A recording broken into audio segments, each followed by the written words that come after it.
Madam, wabuze ikindi kintu ukora ngaha ku buryo uzinika muri telefone.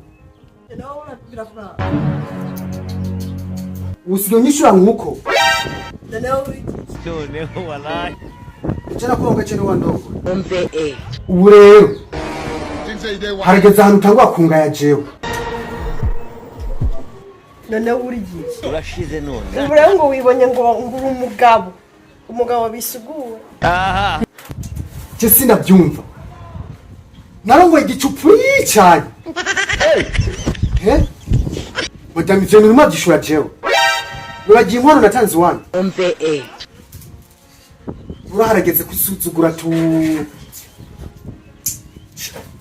Abagore b'iyi minsi.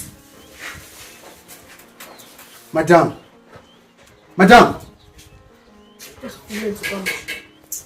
Ako ubu ntumva hejuru.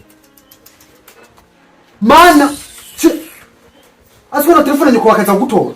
Ubwo utelefone rero nazo. My God. Jinji mambira madam. Aha. Okay. He needs some milk.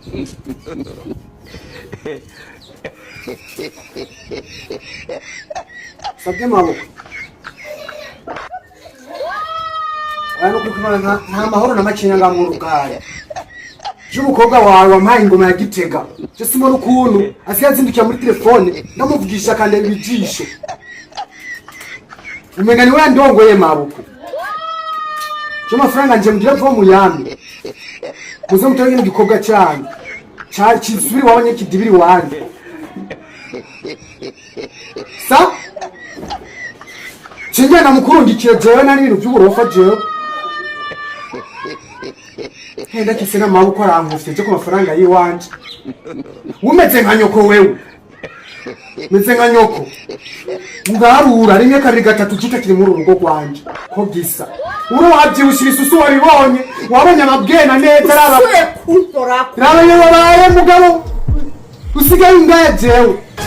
Sijama neza mama n'ibiki cyose urabo wadondogoye. None jewe nsikera mari panaro by'ubu. Mugabo wambara ibintu by'ibihumbi 6 16 30 gute. Mugaraba wewe usongaya nkuko. Ako byuti. Bamasuhuye. Nanje guhera uyu munsi sindi umugabo wawe. Iwanyu yarutse. Iwanyu. Ndale nakumvise. Umengo no gukukutawe no kuri. Jewe madamu Jomo bitajewe. Shami sanini. Gihembega. Cyangwa giya iwanyu. Bisanini. Iwanyu. Bisa. Wapi? Resolve.